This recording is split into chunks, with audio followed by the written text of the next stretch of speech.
ಭಾರತದ ಕೆಮ್ಮಿನ ಸಿರಪನ್ನು ಸೇವಿಸಿ ಗಾಂಬಿಯಾದ 70 ಮಕ್ಕಳು ಕಳೆದ ವರ್ಷ ಸಾವನ್ನಪ್ಪಿದಂತಹ ಒಂದು ಪ್ರಕರಣ ವಿವಾದವನ್ನು ಸೃಷ್ಟಿ ಮಾಡಿತ್ತು. ಸಾವನ್ನಪ್ಪಿದ ಮಕ್ಕಳಲ್ಲಿ ಹೆಚ್ಚಿನವರು 2 ವರ್ಷಕ್ಕಿಂತ ಕಡಿಮೆ ವಯಸ್ಸಿನವರಾಗಿದ್ದರು.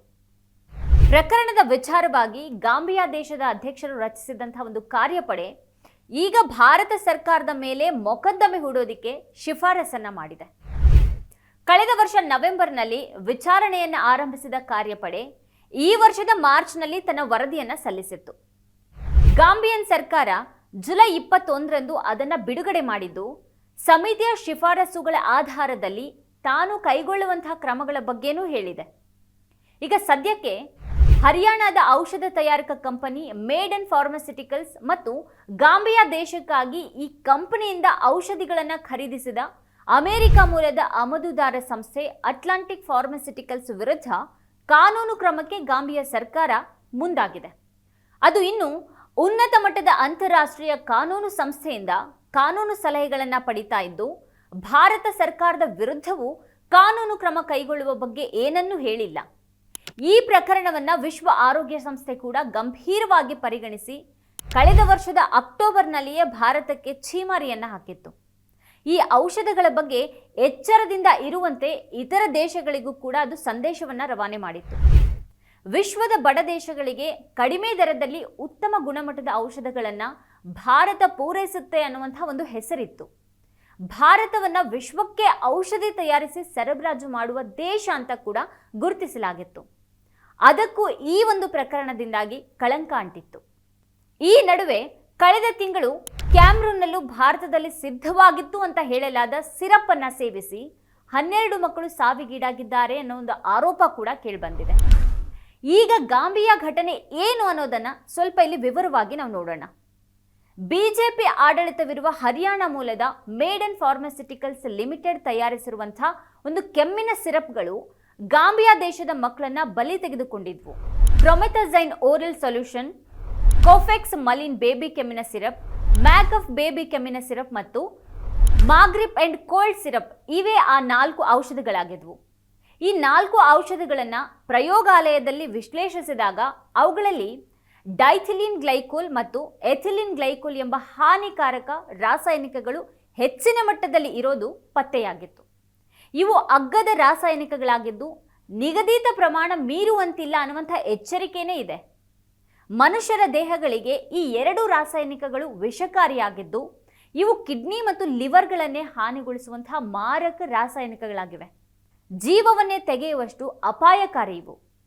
ಈ ಔಷಧ ಸೇವನೆಯಿಂದ ತೊಂದರೆಯಾಗಿರುವ ಕುರಿತು ಈವರೆಗೆ ಕೇವಲ ಗಾಂಬಿಯಾ ದೇಶದಿಂದ ಮಾತ್ರನೇ ವರದಿ ಲಭ್ಯ ಆಗಿದೆ. ಈ ಔಷಧಗಳು ಇತರ ದೇಶಗಳಲ್ಲಿಯೂ ಕೂಡ ಮಾರಾಟವಾಗ್ತಿದ್ದು ಅಲ್ಲಿ ಆಗಿರುವ ಅನಾಹುತಗಳ ಬಗ್ಗೆ ಮಾಹಿತಿ ಸಂಗ್ರಹಿಸಬೇಕಿದೆ ಅಂತ ವಿಶ್ವ ಆರೋಗ್ಯ ಸಂಸ್ಥೆ ಔಷಧ ಬಳಕೆಯಿಂದ ತೊಂದರೆಯಾಗಿದ್ದಲ್ಲಿ ವರದಿ ಮಾಡುವಂತೆ ಈ ಔಷಧಗಳನ್ನು ಬಳಸುವ ಇತರೆ ದೇಶಗಳಿಗೆ ಸೂಚಿಸಿತ್ತು.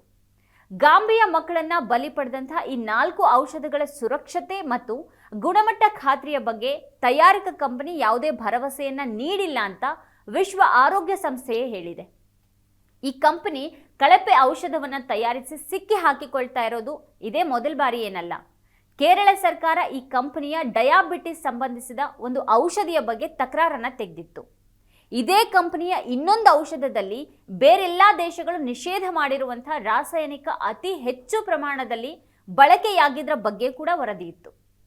ಕೇರಳ ಮಾತ್ರ ಅಲ್ಲ, ಗುಜರಾತ್ ಸರ್ಕಾರ ಕೂಡ ಈ ಕಂಪನಿಯ ಔಷಧಿಯ ಬಗ್ಗೆ ಆರೋಪವನ್ನು ಎತ್ತಿ ನೋಟಿಸ್ ನೀಡಿತ್ತು. ಈ ಕಂಪನಿಯ ಔಷಧ ಸೇವನೆಯಿಂದ ಹಿಮಾಚಲ ಪ್ರದೇಶದಲ್ಲೂ ಕೂಡ 19 ಜನ ಸತ್ತಿದ್ರ ಆರೋಪ ಇತ್ತು. ಜಮ್ಮು ಕಾಶ್ಮೀರದಲ್ಲಿಯೂ 22 ಜನ ಸಾವನ್ನಪ್ಪಿದ್ರು ಅಂತ ವರದಿಯಾಗಿತ್ತು. ಹೀಗೆ ಕಳಪೆ ಗುಣಮಟ್ಟದ ಔಷಧ ಉತ್ಪಾದನೆ ಮಾಡುವ ಇತಿಹಾಸವೇ ಈ ಕಂಪನಿಗಿದೆ. ಇಷ್ಟಿದ್ರೂ ಕೂಡ ಈ ವಿಚಾರ ಹರಿಯಾಣದ ಬಿಜೆಪಿ ಸರ್ಕಾರದ ಗಮನಕ್ಕೆ ಬಂದರೂ, ರಫ್ತಿಗೆ ಅವಕಾಶ ಮಾಡಿಕೊಡುವ ಕೇಂದ್ರದ ಗಮನಕ್ಕೆ ಬಂದಿದ್ರೂ ಈ ಕಂಪನಿಯ ವಿಚಾರದಲ್ಲಿ ಮೌನವಾಗಿಯೇ ಇದ್ದು ನಿರಂತರ ಲಾಭ ಮಾಡಿಕೊಳ್ಳೋದಿಕ್ಕೆ ಅವಕಾಶ ಮಾಡಿಕೊಡುತ್ತಲೇ ಬಂದಿವೆ. ಈ ಕಂಪನಿಯ ಮೇಲೆ ಯಾವುದೇ ಕ್ರಮಗಳನ್ನು ಕೈಗೊಂಡಿಲ್ಲ. ಕಳೆದ ವರ್ಷ ಅಕ್ಟೋಬರ್ 3ಕ್ಕೆ ವಿಶ್ವ ಆರೋಗ್ಯ ಸಂಸ್ಥೆ ನೋಟಿಸ್ ಕೊಟ್ಟರೂ ಕೂಡ ಅಕ್ಟೋಬರ್ 8ರವರೆಗೆ ಸರ್ಕಾರ ಮೌನವಾಗಿಯೇ ಇತ್ತು. ಮಕ್ಕಳ ಸಾವಿಗೆ ಕಾರಣವಾದ ಔಷಧಗಳಲ್ಲಿ ಡೈಥಿಲಿನ್ ಗ್ಲೈಕೋಲ್ ಮತ್ತು ಎಥಿಲಿನ್ ಗ್ಲೈಕೋಲ್ ಇರುವ ಬಗ್ಗೆ ದೃಢಪಡಿಸಿದ 5ನೇ ವೈಜ್ಞಾನಿಕ ವರದಿ ಇದಾಗಿದೆ. ಹಿಂದಿನ 4 ವರದಿಗಳಲ್ಲಿನ ಇದೇ ತಕರಾರನ್ನ ಭಾರತ ಸರ್ಕಾರ ಸ್ಪಷ್ಟವಾಗಿ ನಿರಾಕರಿಸಿದ ನಂತರದ ವರದಿ ಇದಾಗಿದೆ. ಈ ವರದಿಗಳನ್ನ ಗಾಂಬಿಯನ್ ಸಂಸದೀಯ ಸಮಿತಿ, US centre for disease control and prevention ಮತ್ತು ಅಂತಾರಾಷ್ಟ್ರೀಯ ತಜ್ಞರ ತಂಡ ಸಿದ್ಧಪಡಿಸಿವೆ. ಹೆಚ್ಚಿನ ಪ್ರಮಾಣದಲ್ಲಿ ಈ ಔಷಧಗಳು ಹಾನಿಕಾರಕ ರಾಸಾಯನಿಕಗಳಿಂದ ಕಲುಷಿತಗೊಂಡಿವೆ ಅನ್ನೋದಕ್ಕೆ ಮೊದಲ ಪುರಾವೆ ಸ್ವಿಟ್ಜರ್ಲೆಂಡ್ ಮೂಲದ ಲ್ಯಾಬ್ನಿಂದ ಖಚಿತ ಆಗಿದೆ. ವಿಶ್ವ ಆರೋಗ್ಯ ಸಂಸ್ಥೆ ಕಳೆದ ಸೆಪ್ಟೆಂಬರ್ನಲ್ಲಿ ಪರೀಕ್ಷೆಗೆ ಮಾದರಿಗಳನ್ನು ಆ ಲ್ಯಾಬ್ಗೆ ಕಳುಹಿಸಿತ್ತು. ಆದರೆ ಈ ನಡುವೆ ಭಾರತದ ಆರೋಗ್ಯ ಸಚಿವ ಮನ್ಸುಖ್ ಮಾಂಡವಿಯಾ ಮಾತ್ರ ಈ ಔಷಧಗಳು ಕಲುಷಿತ ಅಂತ ಸೂಚಿಸಲು ಯಾವುದೇ ಪುರಾವೆಗಳು ಇಲ್ಲ ಅಂತ ಹೇಳುತ್ತಲೇ ಇದ್ದಾರೆ. ಮಕ್ಕಳು ಅತಿಸಾರದಿಂದ ಬಳಲುತ್ತಿದ್ರು ಅಂತ ಹೇಳಲಾಗಿದ್ದು, ಅಂಥ ಮಕ್ಕಳಿಗೆ ಕೆಮ್ಮಿನ ಸಿರಪ್ ನೀಡಲಾಯಿತು ಅಂತಂದ್ರೆ ಅಚ್ಚರಿಯಾಗೋದಿಲ್ವೇ ಅಂತ ಅವರು ಕೇಳ್ತಾರೆ. ಆದರೆ ಅತಿಸಾರಕ್ಕೂ ಮಕ್ಕಳ ಸಾವಿಗೂ ಸಂಬಂಧ ಇಲ್ಲ ಅನ್ನೋದನ್ನ ಕಳೆದ ವರ್ಷವೇ USCDS ಹಾಗೂ ಗಾಂಬಿಯಾ ಸಂಸದೀಯ ಸಮಿತಿ ಇವೆರಡೂ ನೀಡಿದಂತಹ ವರದಿಗಳಲ್ಲಿಯೇ ಸ್ಪಷ್ಟವಾಗಿ ಹೇಳಲಾಗಿದೆ. ಆ 2 ವರದಿಗಳ ಬಳಿಕವೂ ಭಾರತ ಸರ್ಕಾರ ಹೀಗೆ ವಾದ ಮಾಡ್ತಿರೋದು, ಪುರಾವೆ ಇಲ್ಲ ಅಂತ ಹೇಳೋದು ಯಾರನ್ನ ರಕ್ಷಣೆ ಮಾಡೋದಿಕ್ಕಾಗಿ? ಈಗ ಹೊಸ ಕಾರ್ಯಪಡೆಯ ವರದಿ ಕೂಡ ಮಕ್ಕಳ ಸಾವಿಗೆ ಅತಿಸಾರ ಯಾಕೆ ಕಾರಣವಲ್ಲ ಅನ್ನೋದನ್ನ ವಿವರವಾಗಿ ಹೇಳಿದೆ ಅಂತ ವರದಿಯಾಗಿದೆ.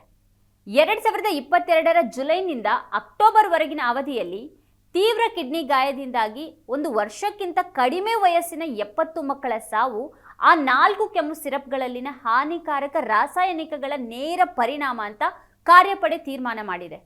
ಸಾವಿಗೀಡಾದ ಮಕ್ಕಳ ಶವ ಪರೀಕ್ಷೆಯಿಂದ ಬಹು ಅಂಗಾಂಗ ವೈಫಲ್ಯ ಬಹಿರಂಗವಾಗಿದ್ದು, ಸಾವಿಗೆ ಈ ಔಷಧಿಗಳೇ ಕಾರಣ ಅನ್ನೋದನ್ನ ಗಾಂಬಿಯಾದ ಎಡ್ವರ್ಡ್ ಫ್ರಾನ್ಸಿಸ್ ಸ್ಮಾಲ್ ಟೀಚಿಂಗ್ ಹಾಸ್ಪಿಟಲ್ನ ಮಕ್ಕಳ ಮೂತ್ರಪಿಂಡ ತಜ್ಞರಾದ ಮುಯೋನೇಕೆ ಉಜೋಮಾಕ ವಿವಿಯನ್ ಖಚಿತಪಡಿಸಿದ್ದಾರೆ. WHO ಲ್ಯಾಬ್ ವರದಿಗಳು ಕೂಡ ಇದನ್ನ ದೃಢಪಡಿಸಿವೆ. ಇನ್ನು ಈ 4 ಔಷಧಗಳನ್ನ ಮಾರುಕಟ್ಟೆಯಿಂದ ಹಿಂತೆಗೆದುಕೊಂಡ ನಂತರ 2022ರ ಅಕ್ಟೋಬರ್ನಲ್ಲಿ ಅಂಥ ಪ್ರಕರಣಗಳು ತೀವ್ರವಾಗಿ ಇಳಿದವು ಅನ್ನುವಂಥ ಒಂದು ಅಂಶ ಕೂಡ ಬಹಿರಂಗ ಆಗಿದೆ. ಯಾವುದೇ ಬ್ಯಾಕ್ಟೀರಿಯಾ ಅಥವಾ ವೈರಲ್ ಸೋಂಕುಗಳು ಆ ರೀತಿಯ ಪ್ರಕಟವಾಗಲು ಸಾಧ್ಯವಿಲ್ಲ. ಹಾಗಾಗಿ ಅತಿಸಾರಕ್ಕೆ ಕಾರಣವಾಗುವ ಈ ಕೋಲಿ ಬ್ಯಾಕ್ಟೀರಿಯಾದ ಸೋಂಕಿನ ಸಾಧ್ಯತೆಯನ್ನ ತಜ್ಞರು ಸ್ಪಷ್ಟವಾಗಿ ನಿರಾಕರಿಸಿದ್ದಾರೆ. ಕಳೆದ ವರ್ಷ ಅಕ್ಟೋಬರ್ನಲ್ಲಿ ವಿವಾದ ಸ್ಫೋಟಗೊಂಡಾಗಿನಿಂದ ಮೇಡನ್ ಫಾರ್ಮಾಸ್ಯೂಟಿಕಲ್ಸ್ ತನ್ನ ಉತ್ಪನ್ನಗಳನ್ನು ಕಲುಷಿತವಾಗಿಲ್ಲ ಅಂತ ಹೇಳ್ಕೊಂಡೇ ಬಂದಿದೆ. ಎಲ್ಲ ಆರೋಪಗಳನ್ನು ನಿರಾಕರಿಸಿದೆ. ಭಾರತ ಸರ್ಕಾರ ಕಳೆದ ವರ್ಷ ರಚಿಸಿದಂತಹ ತಜ್ಞರ ಸಮಿತಿ ಕೂಡ ಆ ಸಂಸ್ಥೆಯನ್ನ ಬಚಾವ್ ಮಾಡಿದೆ. ಯಥಾ ಪ್ರಕಾರ ಬಹುತೇಕ ವಿಷಯಗಳಲ್ಲಿ ಮಾಡುವಂತೆ ಈ ವಿಚಾರದಲ್ಲಿಯೂ ಕೂಡ ಭಾರತ ಸರ್ಕಾರ ತನ್ನ ವರದಿಯನ್ನ ಬಹಿರಂಗಗೊಳಿಸಿಯೇ ಇಲ್ಲ. WHO ಭಾರತದ ವರದಿಯನ್ನ ಒಪ್ಪಿಕೊಳ್ಳಿಲ್ಲ. ಇನ್ನು ಈ ವಿಚಾರವಾಗಿ ಗಾಂಬಿಯಾ ಸರ್ಕಾರದೊಂದಿಗೆ ಪತ್ರ ವ್ಯವಹಾರ ಮಾಡಲಾಗಿದೆ ಅಂತ ANI ಸಂದರ್ಶನದಲ್ಲಿ ಹೇಳುವ ಭಾರತದ ಆರೋಗ್ಯ ಸಚಿವರು ಪತ್ರ ವ್ಯವಹಾರ ಏನಾಯಿತು ಮತ್ತು ಯಾವಾಗ ನಡೀತು ಎಂಬ ಯಾವ ವಿವರಗಳನ್ನ ಕೂಡ ಸ್ಪಷ್ಟಪಡಿಸಿಲ್ಲ ಅಂತ ವರದಿಗಳು ಹೇಳುತ್ತವೆ. ಇದೆಲ್ಲದರ ನಡುವೆಯೇ ಅವರು ಲ್ಯಾಬ್ ವರದಿಗಳನ್ನೇ ಅನುಮಾನಿಸುವುದನ್ನು ಮುಂದುವರೆಸಿದ್ದಾರೆ. ಈ ಮಧ್ಯ ಗಮನಿಸಬೇಕಾದಂತಹ ಮಹತ್ವದ ಸಂಗತಿ ಏನು ಅಂತಂದ್ರೆ, ಆಮದುದಾರ ಸಂಸ್ಥೆ ಅಟ್ಲಾಂಟಿಕ್ ಫಾರ್ಮಾಸ್ಯೂಟಿಕಲ್ ತನ್ನ ತಪ್ಪನ್ನ ಒಪ್ಕೊಂಡಿದೆ ಅನ್ನೋದು. ಆಮದು ಮಾಡಿಕೊಳ್ಳುವ ಮೊದಲು ಅದರ ಅಧಿಕಾರಿಗಳು ಒಮ್ಮೆ ಭಾರತದಲ್ಲಿ ಮೇಡನ್ ಫಾರ್ಮಾಸ್ಯೂಟಿಕಲ್ ಸೈಟ್ಗೆ ಭೇಟಿಯನ್ನ ನೀಡಿದ್ದು ಬಿಟ್ಟರೆ ವಿವರವಾದಂತಹ ಪರಿಶೀಲನೆಯನ್ನ ನಡೆಸಿಯೇ ಇಲ್ಲ.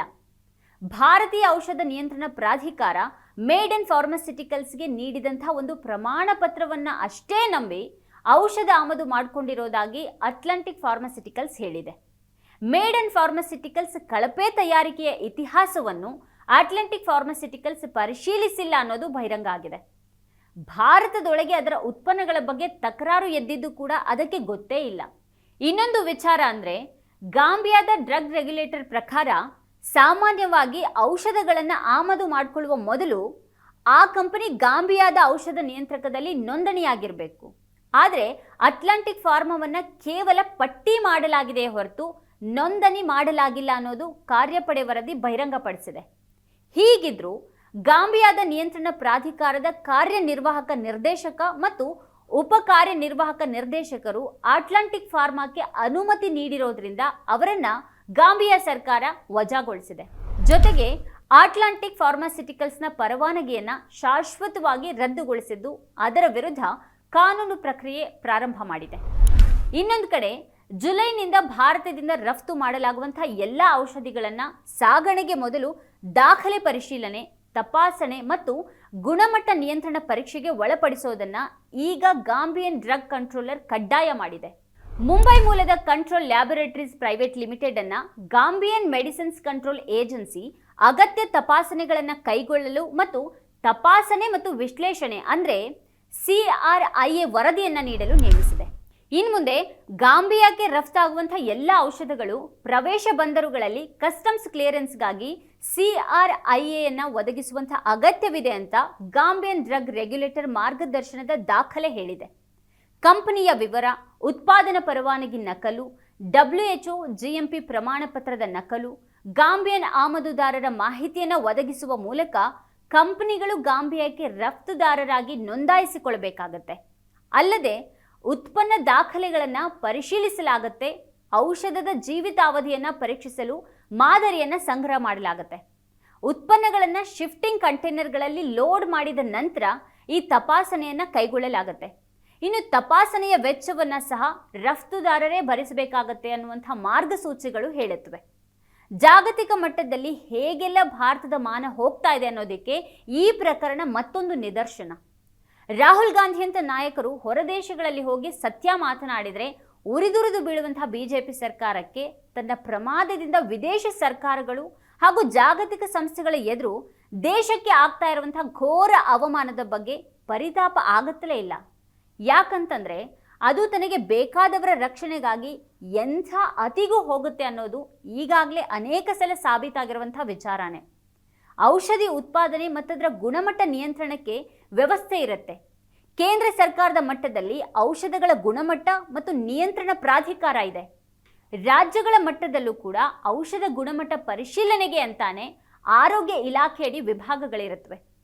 ಕಚ್ಚಾ ವಸ್ತುಗಳನ್ನು ಪಡೆಯುವುದು, ಅದರ ಸಂಗ್ರಹ, ನಿರ್ದಿಷ್ಟ ಸೂತ್ರದ ಪ್ರಕಾರ ಬಳಕೆ ಮಾಡೋದು, ಅದಕ್ಕೆ ಗುಣಮಟ್ಟದ ಪ್ರಕ್ರಿಯೆಗಳ ಅನುಸರಣೆ, ಇವೆಲ್ಲದರ ವಿಚಾರದಲ್ಲಿ ಔಷಧ ತಯಾರಿಕಾ ಕಂಪನಿಗಳು ಎಷ್ಟು ಬದ್ಧವಾಗಿದೆ ಅನ್ನೋದನ್ನು ನೋಡಿಕೊಳ್ಳುವುದು, ರಫ್ತು ಮಾಡುವಾಗ ಅದರ ಸ್ಯಾಂಪಲ್ಗಳನ್ನು ಪರಿಶೀಲನೆ ಸಮರ್ಪಕವಾಗಿಲ್ಲದಿರುವುದು ಕಂಡು ಬಂದರೆ ಅದನ್ನು ತಡೆ ಹಿಡಿಯುವುದು ಈ ನಿಯಂತ್ರಣ ವಿಭಾಗಗಳು ಮತ್ತು ಪ್ರಾಧಿಕಾರದ ಹೊಣೆ ಆಗಿರುತ್ತೆ. ಹಾಗಾದರೆ ಹರಿಯಾಣದ ಕಂಪನಿಯ ವಿಚಾರದಲ್ಲಿ ಇವೆಲ್ಲವೂ ಏನು ಮಾಡಿವೆ? ಇವುಗಳು ತಮ್ಮ ಕರ್ತವ್ಯವನ್ನು ಸರಿಯಾಗಿ ನಿರ್ವಹಿಸಿದ್ರೆ ಹರಿಯಾಣ ಕಂಪನಿಯ ಔಷಧ ಸರಿ ಇಲ್ಲ ಅಂತ ಇಲ್ಲೇ ಗೊತ್ತಾಗಬೇಕಿತ್ತಲ್ವೇ? ಅಥವಾ ಈ ಪ್ರಾಧಿಕಾರ ಹಾಗೂ ಅದರ ಅಧೀನದಲ್ಲಿರುವ ವಿಭಾಗಗಳು ಈ ಔಷಧಗಳು ಸರಿ ಇಲ್ಲ ಅಂತ ಹೇಳಿದ ಮೇಲೂ ಅವು ರಫ್ತಾದವಾ? ಈ ನಡುವೆ ಬೇರೆ ಬೇರೆ ಗುತ್ತಿಗೆ ಪಡೆಯಲು ವಿದೇಶಿ ಕಂಪನಿಗಳು ಭಾರತೀಯ ಹಿರಿಯ ಅಧಿಕಾರಿಗಳಿಗೆ, ಕೆಲವೊಮ್ಮೆ ಇಲ್ಲಿನ ಕೆಲವು ರಾಜ್ಯಗಳ ಸಚಿವರಿಗೂ ದೊಡ್ಡ ಮೊತ್ತದ ಲಂಚ ನೀಡಿರುವಂತಹ ಆರೋಪಗಳು ಕೂಡ ಕೇಳಿಬಂದಿವೆ. ಅಂಥದ್ದೇನಾದರೂ ಗಾಂಬಿಯಾಕ್ಕೆ ಔಷಧಿ ಸರಬರಾಜು ಮಾಡುವಂಥ ಪ್ರಕರಣದಲ್ಲೂ ಆಗಿರಬಹುದಾ? ಆಫ್ರಿಕಾದ ಬಡ ದೇಶಗಳಿಗೆ ಕಳಿಸುವಂಥ ಔಷಧಗಳಲ್ಲಿ ಕಳಪೆ ಗುಣಮಟ್ಟದ ವಸ್ತುಗಳನ್ನು ಬಳಕೆ ಮಾಡಲಾಗುತ್ತೆ ಮತ್ತು ಶ್ರೀಮಂತ ದೇಶಗಳಿಗೆ ಕಳಿಸುವಂಥ ಔಷಧ ಉತ್ತಮ ಗುಣಮಟ್ಟದ್ದಾಗಿರುತ್ತೆ ಅನ್ನೋ ಆರೋಪವು ಭಾರತದ ಔಷಧ ಕಂಪನಿಗಳ ಮೇಲೆ ಇದೆ. ಈ ಮೂಲಕ ಜನಾಂಗೀಯ ತಾರತಮ್ಯವು ಔಷಧ ಪೂರೈಕೆಯಂಥ ಗಂಭೀರ ವಿಚಾರದಲ್ಲೂ ನಡೀತಾ ಇದೆಯೇ ಅನ್ನುವಂಥ ಒಂದು ಅನುಮಾನ ದೊಡ್ಡ ಮಟ್ಟದಲ್ಲಿ ವ್ಯಕ್ತವಾಗುವಂತಾಗಿದೆ. ಆದರೆ ಹಲವು ಬಾರಿ ಕಳಪೆ ಉತ್ಪನ್ನದ ಆರೋಪ ಹೊತ್ತಿರುವ, ಈಗ ಹೊರದೇಶದಲ್ಲೂ ಅದೇ ಕಾರಣದಿಂದಾಗಿ ಮಾನ ಹೋಗುವಂತೆ ಮಾಡಿದಂಥ ಕಂಪನಿಯ ವಿಚಾರದಲ್ಲಿ ಮಾತ್ರ ಕೇಂದ್ರ ಸರ್ಕಾರವೇ ರಕ್ಷಣೆಗೆ ನಿಂತಂತೆ ವಾದ ಮಾಡುತ್ತಲೇ ಇದೆ. ಭಾರತದ ಔಷಧ ಮಾರುಕಟ್ಟೆಯಲ್ಲಿ ದೊಡ್ಡ ದೊಡ್ಡ ತಿಮಿಂಗಲಗಳೇ ಇವೆ. ಕೆಲವು ಕಂಪನಿಗಳ ಏಕಸ್ವಾಮ್ಯಕ್ಕೆ ಸರ್ಕಾರವೇ ಅವಕಾಶ ಮಾಡಿಕೊಡೋದೂ ಇದೆ. ಸಹಜವಾಗಿಯೇ ಸರ್ಕಾರಕ್ಕೆ ಅಥವಾ ಸರ್ಕಾರವನ್ನು ನಡೆಸುವವರಿಗೆ ಅದರಿಂದ ಲಾಭ ಇರುತ್ತೆ.